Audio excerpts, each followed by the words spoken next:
Hello and welcome to Lightworks.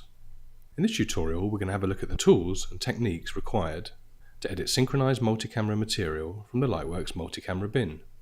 If you've not watched it, check out part 1 where we look closely how to synchronize media in a variety of different scenarios.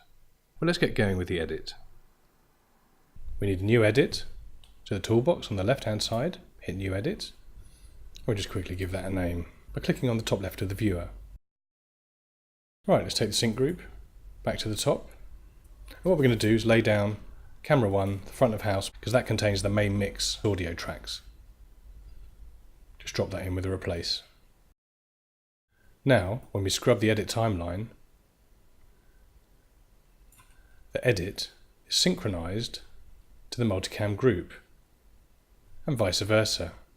If I move a shot in the multicam group, the edit will follow. If I move the edit, the group follow, and that's controlled with this setting down here in the sync group, auto sync with record edit. Now, to get the rough edit together, we're going to mix it live in a similar way to a vision mixer would do. And we're going to mix live by clicking on the viewers from the sync group. This is called live editing. Just check in your sync group settings menu that live editing is enabled. It will be by default, and we're good to go.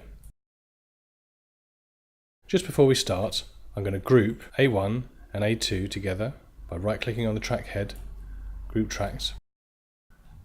And we'll just check the audio mixer, make sure that we pan left and right.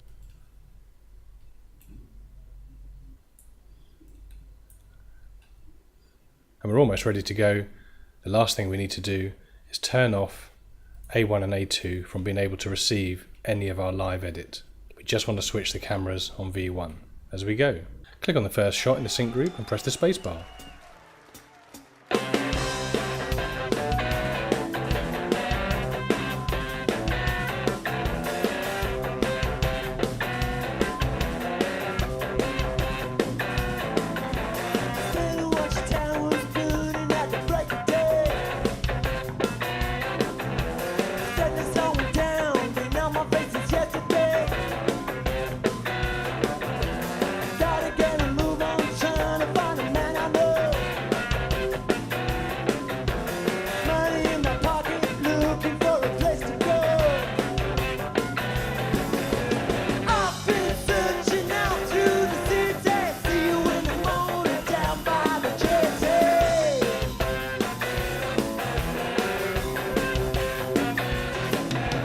So clicking is a nice convenient way to switch the cameras, but why don't we use keyboard shortcuts?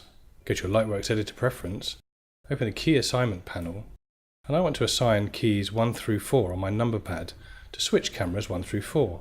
Search for a live cut source and assign cut source 1, 2, 3 and 4 to 1, 2, 3 and 4 on the number pad. You just have to double click them, press a key and press add. Let's try it now with the keyboard, and we'll pick it up from here. I just pressed the spacebar and now I'm going to tap on the number pad. Back to camera 1, 2, 4, 3, 2, 4, 3,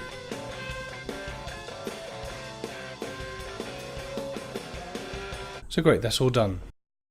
I wasn't too happy with the cuts on the last section, so I'm just going to zip back and redo the camera cuts, but this time I'm going to use the Lightworks console. The top line of buttons on the console are automatically mapped to sources 1 through 4 when you're in the sync group mode. Let's just hit play again. I'm going to pick up the last section of this edit, switching with the console.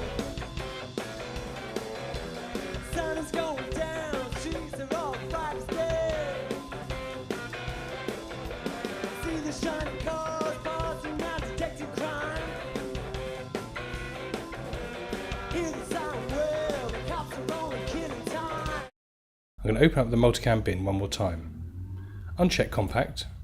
I know that if I click on another multicam bin and then click back on the concert bin where we are, the viewers will be restored exactly as we left them, because the setting in here, automatically restore the viewers, is set to yes. For the moment, I just want these hidden away. Let's hide the viewers and place our sync group up here. I'm just going to zoom in on this section here. Now actually I've decided, instead of being on the lead singer here, I want to be on camera 2 on the drums. To switch the cameras, there's 3 things you can do. Either pick up the sync group source and drop it in your viewer, and the cameras will switch. Back to 4, back to 3, back to 2. I'm going to stick there with the drummer and you'll see the clip's colours changing. On this shot here, I could switch that by right-clicking on the clip itself and choosing the other alternate clips in the sync group. I'm looking at camera 2. I know that it's displayed up here on the edit monitor. I'm going to switch to the front camera, this camera here. Now there is a shortcut for previous and next alternate shots in the group. Editor Preferences, open the Key Assignments panel. I'm going to search for alternate. These are the functions we want. Next alternate and previous alternate clip. For the next alternate clip, I'm going to use Control N for next. And for the previous, I'm going to use Control and P. Let's go to another shot over here. Control N, N, N, N. Control P, previous, previous, previous. 3, 2, 1. I'm going to stay with the drums on that one. Once you're happy all the cameras are in place, start fine-tuning the cuts with trimming. Quickly minimise my sync group.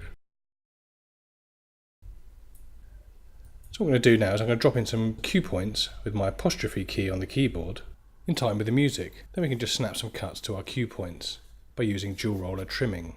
Press play and use the add cue shortcut. 1, 2, 3, 4. Now we're only going to trim V1, so I need to hold down my Alt key, click on the cut point, and I'll move the cut to this beat here where I've added the cue. Step forward, jump, that one's done. Let's join that up. Next one here, Alt, click, step forward, join that up, Alt, click, step forward,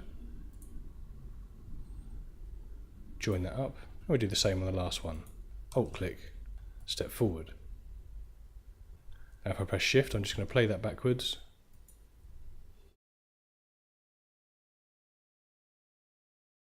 And just nudge a few frames so we don't get the camera dropping down on this one and we jump straight to the bass. Okay, great. Now for this next edit, we're going to focus on turning off the auto sync function. Remember, that's the function that locks the edit back to the sync group and vice versa. Now at this point here, I've got the bassist in shot. For the remainder of this shot here, I want to go into a close-up on the bass guitar, but I haven't got one available in any of these cameras currently. We're going to go somewhere else in time, collect the shot, and cheat the sync. If I just open up the bass player's viewer, the cutaway that I'm going to place in here actually exists back here. It's this close-up here to about there. But you can see as I move the viewer and I prepare to mark the shots that the timeline position has already jumped away from where we want to position the shot. So we need to turn off the auto sync. Now I can move the sync group, mark the shot, return to actually where I want to place it, just there, turn off the audio tracks, and just perform the replace on the picture. Now if we turn on the auto sync back on, we've now cheated time, we've got the cutaway in, and we've also returned our sync group to a direct lock to our edit. Okay, let's clear the screen. Finally, there's one last technique you could use to assemble your multi-camera edit by making Lightworks assemble sections of all your sources into a timeline with cut durations set by the user. If you right-click on the multi-camera bin, choose Make, and Edit from the contents, the panel that opens will ask you a few questions. Use the video from all the clips. The master audio is going to be camera 1 with the main mix audio. I'm going to set my cut interval to about 3 seconds. Press Do It. The resulting edit has an assembly generated for you. You'll be able to go through and switch the alternate shots as you please, or trim as necessary.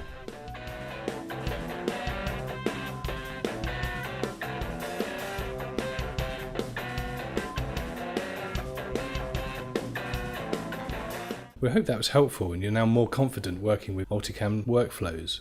Don't forget to check out the console video series to see how the console can enhance your multicam editing experience with Lightworks. Thanks for watching.